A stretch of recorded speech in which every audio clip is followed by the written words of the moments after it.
Today we're gonna go back in time to simpler times, something I think we all wish we could do right now. I'm gonna be doing a full face of old makeup favorites. This is gonna be all drugstore makeup and budget beauty products that I used to be obsessed with, but haven't actually used in the last 1 to 2 years for whatever reason. Maybe I found something I liked better, or maybe I just kind of forgot about it amongst all of the new releases, but either way, we're gonna find out how these old favorites hold up now. But first, if you're new here, hi, my name is Miranda. Welcome to my channel where we talk all things budget beauty.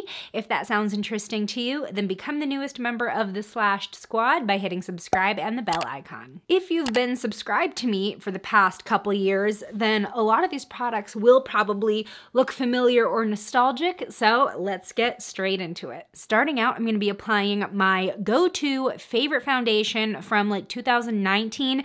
This is the Neutrogena Hydro Boost Hydrating Foundation Stick. I was obsessed with this foundation back in the day, not only because I loved the formula, but Neutrogena makes like my perfect match shade in natural beige. Now, it has been quite a while, and this is like the original stick that I was using back then, so I'm just gonna warm it up on the back of my hand, kind of get rid of that old layer. But after this video, I probably will be decluttering this just because with cream formulas, you don't really want to be putting them on and keeping them past their prime. So this is how I always used to apply it, in little cat whiskers. Dang, that still feels so smooth. And I'll be blending it out with the Real Techniques Expert Foundation Brush. Do they still make this? Because this was like a YouTube holy grail product of everybody back in the day. So as you can see, this blends out so nicely,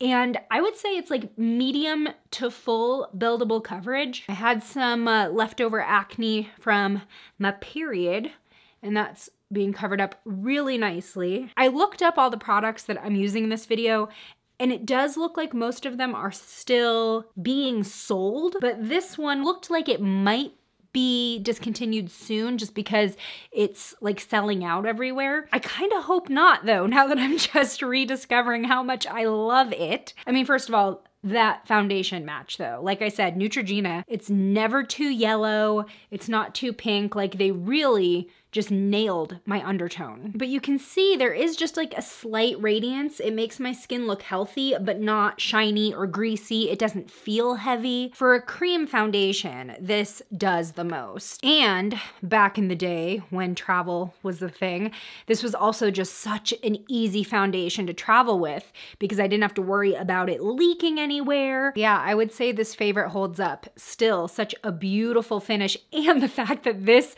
particular stick is 2 years old and it's still applying like this is incredibly impressive. So I will say that if this does not get discontinued, I can definitely see myself working it back into my routine. I'm quickly just gonna do brows. This is the L'Oreal Brow Stylist Definer.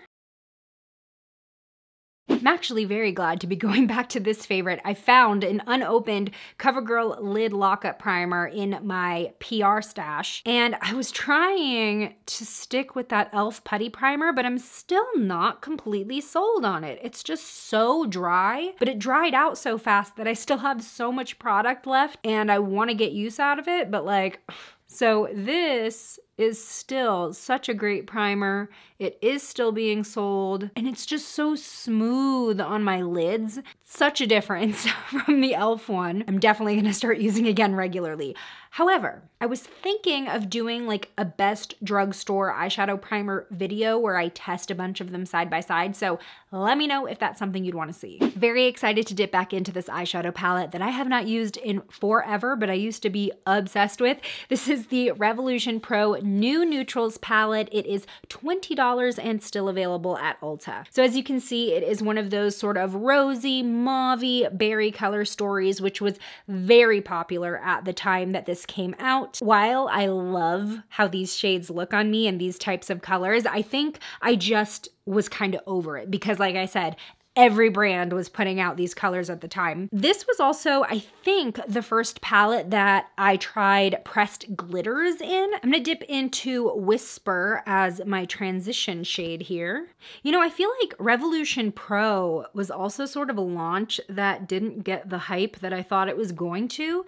It's obviously a version of Makeup Revolution, Revolution Beauty, and they just had like slightly elevated products than their normal line. I really liked their lipsticks. They had this, they had like a bunch of complexion products, and I don't know, I just didn't really hear the hype that I think that it deserved. I mean, we're already getting really great pigment on just this transition shade. Next, I'm gonna use Rumor in my outer corner and crease. I will say the mattes are slightly powdery in the pan. They're producing just a tiny bit of kick up, but that's just to show that they are very soft. They're going on with a lot of color and they're pretty easy to blend. I really ignored this palette for so long and I'm already like back in love with it. These mattes are so easy.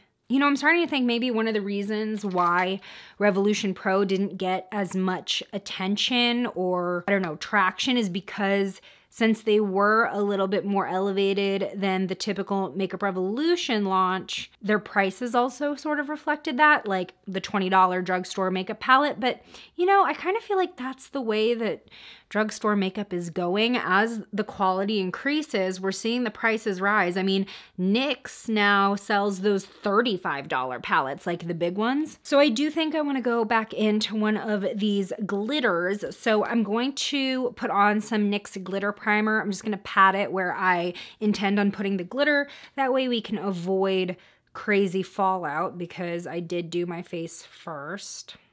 Probably should have thought ahead, but I didn't. I'm definitely going to go into Golden. That is just such a beautiful shade. All right, let's see how much of this falls all over my face. So pretty. I feel like pressed glitters have gotten a little bit less popular recently. Maybe not because of the Tati palette, but I'm not seeing them as often in palettes anymore, as much as when this came out in, what, early 2019? Okay, I think that's as good as it's going to get. Still a little bit messy even with the primer. Okay, I cleaned up the glitter a little bit. Let's highlight and finish off these eyes. I'm gonna go into Glitzed, which is this sort of cool toned champagne, and that'll go on the brow bone and in my inner corner. Yeah, these shimmers are so pretty as well. I mean, this palette was a hit. And I'm gonna use Majestic, which is this purple shade here, as a little bit of a smoky liner in my outer corner. I do feel like this glitter is sort of migrating. The longer I wear it, I kind of start finding it in other places. That's the eyes, that's this palette. I do think that this is worth reevaluating in 2021, especially because it is a product that is still being sold. And I also think they made a new version of this palette as well. So they're expanding this line, but as the original, if you sort of like these muted, cool mauve tones and you want to play with some glitter, totally worth picking up. And even if you don't necessarily use the glitter or that's just something you want to dip into on special occasions, it still has these really beautiful metallic shades. Yeah, I think I need to revisit this palette more frequently. All right, I just put a little bit of mascara on, so we'll move on. I did have enough foresight to save concealer for after my eyes. This is the Covergirl TruBlend Undercover Concealer. So this had a huge moment when it first came out, and I feel like it sort of had its thunder stolen because very soon after this was released, the e.l.f. Camo Concealer was released, and everybody just hopped on that train, including me. I did actually test this side by side with the e.l.f. Camo Concealer, and the e.l.f. one creased less under my eyes. So I ended up just using that one all the time, and then I kind of forgot about this one. So now that it's been a hot minute since I've used this and liked this, I want to see what I think about it now. This was the one that came out and everyone's like, this is a drugstore shape tape. This is a drugstore shape tape. And then everyone just abandoned it. It blends out so smoothly on that under eye area. That was a really good match. What is this color? Golden Natural M100. Not a super brightening shade on me, but still hiding those bags. I do think that this finish, it's matte, but it is not as matte as the e.l.f. Camo Concealer. My under eyes look smooth and not dry. I have not done this product justice. I really did leave it in the dust and it looks so pretty under my eyes. My main creasing with this product happens like right where I have these deep folds under my eyes. And that's, you know, every concealer. The Camo Concealer just did it slightly less. The other thing too is that this concealer is $11.99 and the Camo Concealer is $6. The one thing is though, this does not oxidize as much as the matte Camo Concealer does. So that's one thing I think it has on the e.l.f. one, but other than that, I could kind of see why people would be like, yeah, let me pay half for just as excellent of a product. Next up, let's do a little bronzing. Let's do a little contouring. This is probably the most major throwback of this video, all the way back to 2017. This is the Physicians Formula Bronze Booster Palette in the sculpting version. They also had a highlighting sort of shimmery version. This is always the one that I preferred. As you can see, we have a warmer bronzer, a cooler bronzer, and then a setting powder. And what I would typically do is, even though I only hit pan on the warm one, I would mix these shades to kind of create more of a neutral finish. But this was just such a good matte bronzing product. It is still for sale. They sell it at Ulta for $15.99, which I'll admit is a little much for such a kind of small product. At the time, it was one of the very few bronzing products that weren't so orange at the drugstore, that weren't shimmery, because I wanted to contour with them. So let's see how it holds up, if it's as good as I remember. And this was not the same formula as like the butter bronzer or anything. This was its own thing. But I do think that it sort of got usurped by the butter products because everyone just loves those and the texture is amazing. But again, at the time, this was the deepest bronzer that Physicians Formula made. And I think that was also what kind of wowed me, was like, oh, finally they make a bronzer that I can use to contour with and deepen up and sculpt with. Because back then, the butter bronzer came in like 3 shades. The formula's holding up. Powders do a little bit better in terms of, you know, how they kind of perform over the years past their expiration date. But again, I do not recommend you put on old makeup on purpose. Do not attempt the stunts you see in this video. I mean, now there are so many more options that I don't know if I'd necessarily buy a $16 palette like this, but I mean, still got it. I feel like this would be a little bit more fair at 10.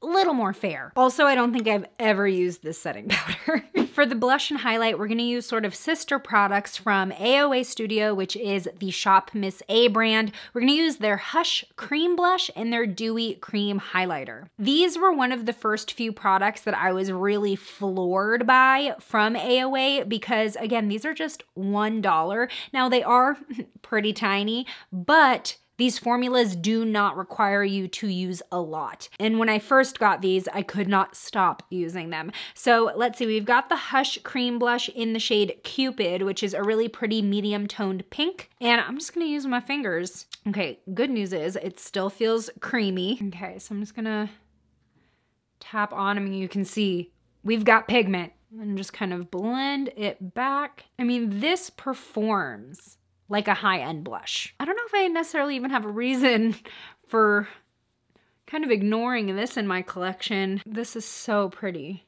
And it does set to a more powdery finish once you've blended it out.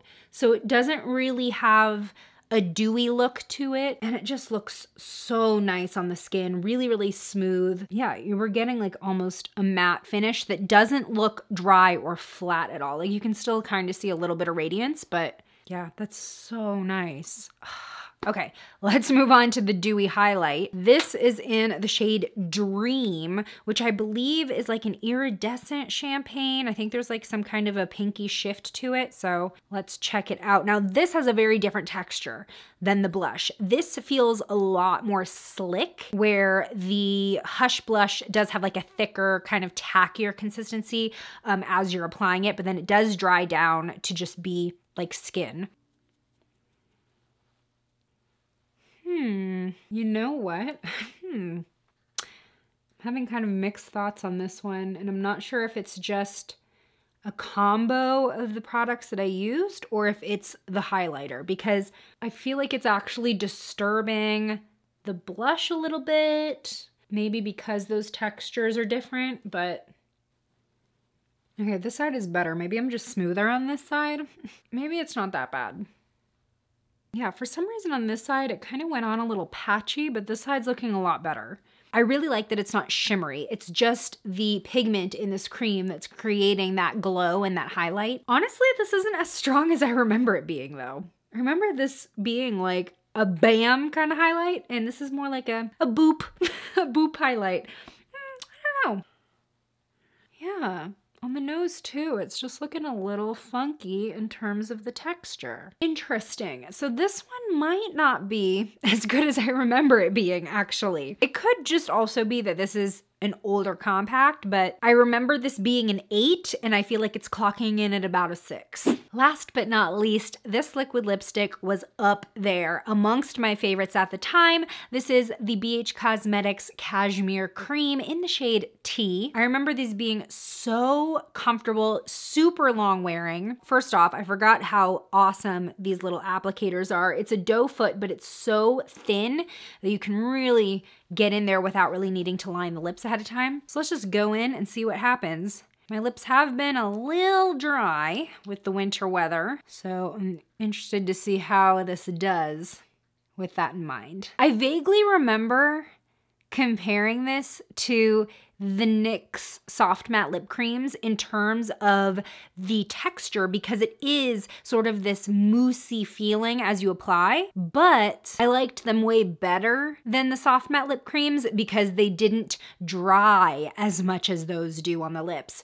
Those, like, as beautiful as they are and as beautiful as the shades are, they always end up looking and feeling like crackly, and these sort of just smooth over the lip lines and they almost like fill them in, and overall just felt a lot more comfortable wearing throughout the day. I can see a little bit of my dryness on my lip where I just kind of went right over some chapped area, and it's not looking awful. Like, it's not gathering the pigment or becoming darker in that area, so pretty dang good. I want to let this set for a bit because I want to test the transfer proofness. I don't quite remember. Okay, it's been a few minutes.